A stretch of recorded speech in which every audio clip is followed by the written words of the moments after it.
Imagine a world where money works for the people, not against them. A world where debt is eradicated, prosperity is shared, and financial crises are a thing of the past. This is not some utopian dream, but a forgotten chapter in Britain's financial history, the tale of the Bradbury pound. The year was 1914. The place, London. Amidst the outbreak of World War I, a little-known decision by the British government would spark a revolution in the way money was created and distributed. In an attempt to fund the war effort, the Treasury decided to issue a new form of currency, one that didn't accrue interest for private banks. This with the birth of the Bradbury pound, named after John Bradbury, the man who signed the Treasury notes. Unlike traditional banknotes, which are created as debt and incur interest, Bradbury pounds were issued interest-free directly by the Treasury. They represented a direct claim on the nation's wealth, rather than a promise to repay a loan from a private bank. This radical approach allowed the government to fund its operations without plunging the country into debt. But why is the story not taught in schools? Why has the Bradbury pound been relegated to the dustbin of financial history? The answer lies in the power and influence of the banking establishment, which saw its profits threatened by this new form of interest-free money. Through a combination of lobbying, propaganda, and political maneuvering, the banks managed to convince the government to abandon the Bradbury pound and return to the status quo. In this documentary series, we will delve deep into the story of the Bradbury pound, exploring its origins, purpose, and untapped potential. We will follow the money trail, exposing the vested interests that conspired to suppress this revolutionary idea. And we will ask the question, in a world facing multiple crises, could the Bradbury pound offer a way out of debt and despair? Join us on this journey as we uncover the money conspiracy behind Britain's interest-free money they don't teach you about. 1914, the outbreak of World War I. Amidst the chaos and uncertainty, a little-known financial mechanism was covertly introduced in Britain, the Bradbury pound. Named after John Bradbury, the then Chancellor of the Exchequer, this interest-free currency was vastly different from any other form of money circulating in the economy at that time. Traditional currencies are created through a process called fractional reserve banking. Commercial banks lend money they don't have by creating credit, charging interest on these loans. However, the Bradbury pound was issued debt-free directly by the Treasury, without any involvement of private banks or interest charges. This is not just an academic distinction, it had profound real-world implications for the British economy. Because no interest needed to be paid on these government-issued pounds, they could circulate indefinitely, fueling economic activity without draining public resources. In contrast, conventional bank-issued money extracts wealth from society through compound interest over time, benefiting financial institutions at the expense of ordinary citizens. Moreover, since no private intermediaries were involved in issuing the Bradbury pound, it provided greater monetary sovereignty to the British government. It could fund public projects without being subjected to the whims of international creditors or constrained by artificial debt ceilings imposed by external powers. These benefits became evident during the war, when the Bradbury pound helped finance critical sectors like munitions and shipbuilding, contributing significantly to the Allied victory.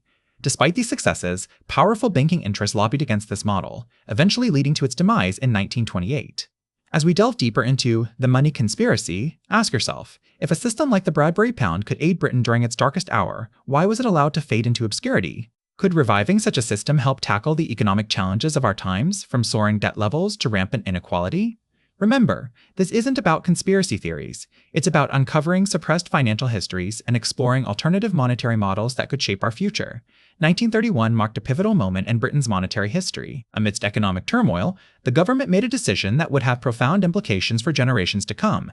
They abandoned the Bradbury pound, an interest-free form of money, in favor of debt-based currency. But why?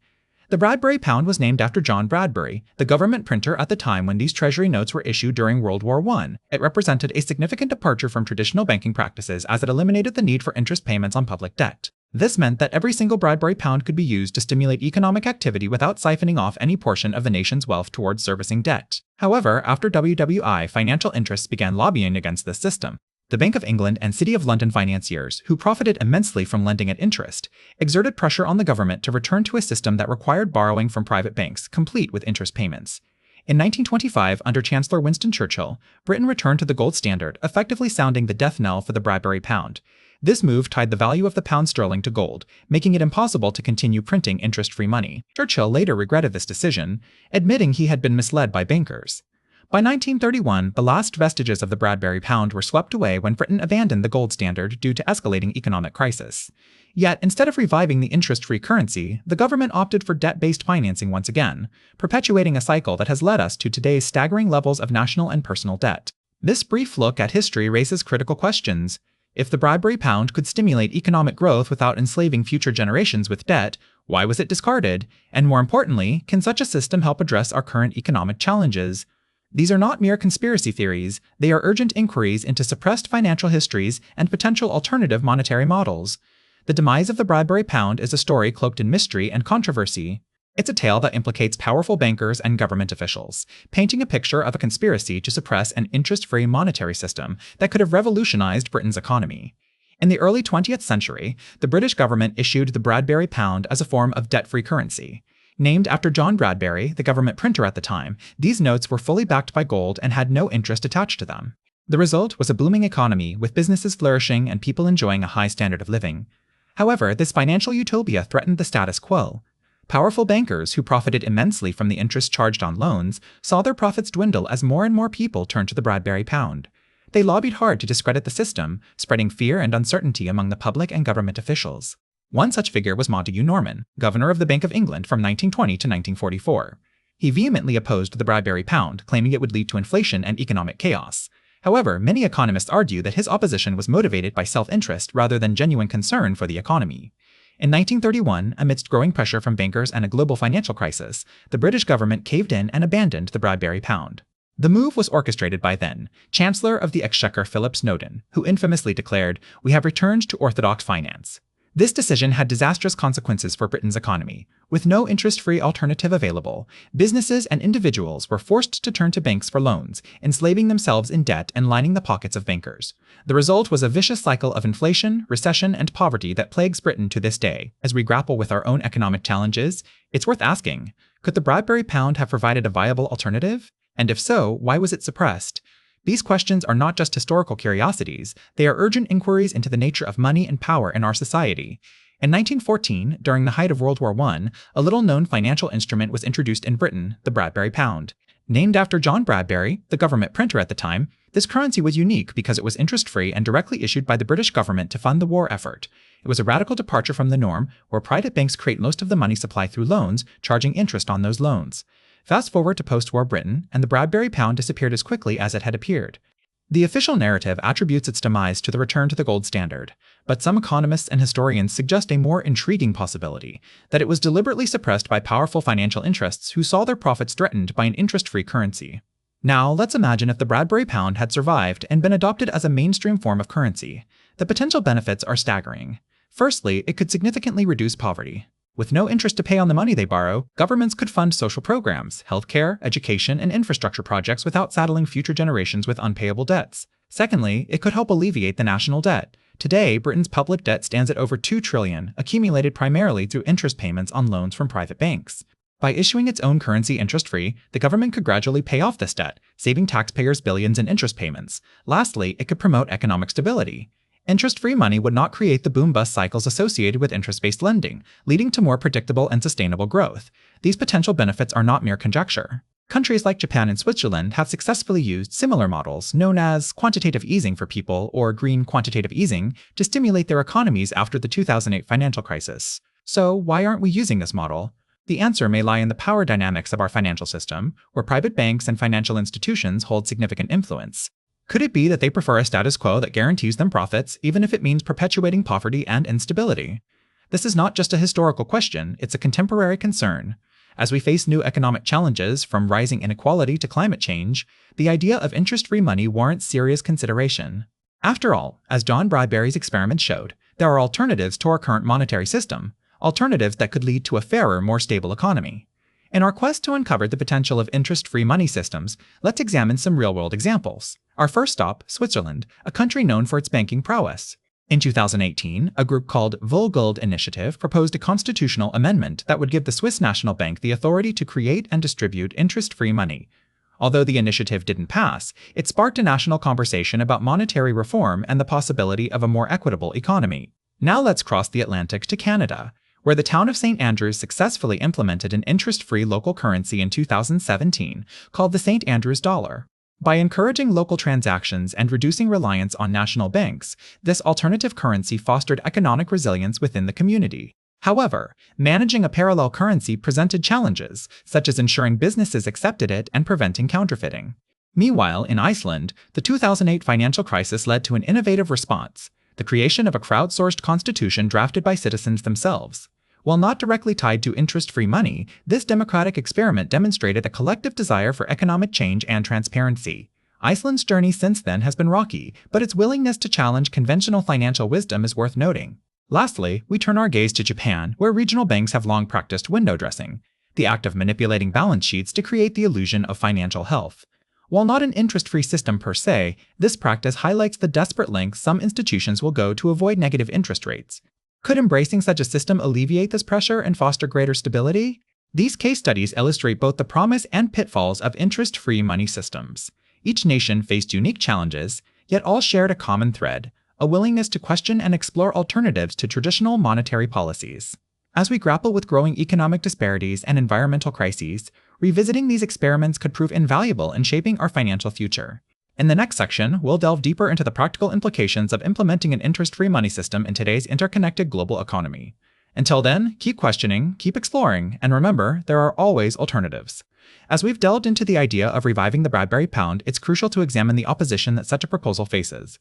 There are valid concerns about implementing an interest-free money system in today's global economy. One major concern is inflation. The argument goes like this: if the government starts printing large amounts of interest-free money, too much cash chases after too few goods and services, leading to price increases. This was a key criticism when John Bradbury first proposed his plan in 1914. Critics argued that his scheme would lead to rampant inflation, undermining the purchasing power of ordinary citizens. Another argument against the Bradbury pound is its potential threat to international trade. In our interconnected global economy, countries rely on each other for various goods and services. An interest-free money system could disrupt these relationships. If Britain decided to issue its own currency without any interest, other nations might view this as unfair competition, potentially triggering trade wars or protectionist policies. Moreover, there's the question of trust. Modern economies run on confidence in banks, governments, and financial institutions. A sudden shift towards an unfamiliar monetary system could spark panic, leading to bank runs or even economic collapse. Remember 2008. The global financial crisis began when Lehman Brothers, a major investment bank, went bankrupt overnight, shaking the foundations of the world's financial system. Finally, let's not forget about vested interests. Powerful banking lobbies and financial institutions have much to lose from an interest-free money system. They make billions in profits from lending money at interest. Any proposal challenging the status quo will face fierce resistance. Just look at the backlash against Occupy Wall Street or the Movement for Black Lives, both of which called for significant reforms of the financial sector. These are just some of the arguments used by those who oppose the idea of a modern-day Bradbury pound. They highlight real risks and challenges associated with such a radical shift in monetary policy. Yet, as we've seen throughout history, seemingly insurmountable obstacles can sometimes be overcome when enough people demand change. In the next section, we'll explore how a revival of the Bradbury pound might look in practice, considering both its benefits and drawbacks. Stay tuned for a deep dive into the practical implications of interest-free money in today's global economy. Friends, we've reached a pivotal moment in our investigation. We've uncovered the fascinating story of the Bradbury pound, an interest-free currency that once powered Britain's economy during a time of dire need. But what does this historical precedent mean for us today? How can it help us navigate our current financial landscape and demand greater transparency from our governments? First and foremost, it's crucial to understand that the Bradbury pound is not some pie-in-the-sky fantasy or a relic of the past. It represents a viable alternative to our debt-based monetary system, which enriches private banking institutions at the expense of ordinary people. By learning about this fascinating piece of financial history, we equip ourselves with knowledge that can be used to shape a better future for all. As we've seen, interest-free money has the potential to stimulate economic growth without saddling future generations with unpayable debts. It could free up resources for essential public services and infrastructure projects, ensuring that everyone has access to basic necessities like healthcare, education, and housing. By demanding a return to this type of monetary policy, we can help build a more equitable society where prosperity is shared by all, not just a privileged few. But let's be clear, implementing the Bradbury pound today would come with its own set of challenges. Our global economy is far more complex and interconnected than it was a century ago. Transitioning to an interest-free system would require careful planning, coordination, and cooperation among nations. It would also necessitate a fundamental rethinking of our relationship with money, power, and governance. Yet, as we've witnessed throughout history, seemingly insurmountable obstacles can often be overcome when enough people demand change. The story of the Bradbury pound serves as a powerful reminder that we have agency in shaping our financial destiny. By educating ourselves about this alternative monetary model and advocating for greater transparency from our governments, we can help bring about a more just and equitable economic system. So, what can you do? Start by sharing this investigation with friends, family, and colleagues. Engage in conversations about the Bradbury pound and its implications for our future. Reach out to local representatives, demand greater financial transparency, and question the status quo. Together, we can help rewrite the rules of our monetary system and build a brighter future for all. Thank you for joining us on this journey through Britain's hidden financial history. Stay tuned as we continue to explore the world of money, power, and deceit in The Money Conspiracy. Until then, keep questioning, keep learning, and most importantly, never stop demanding better.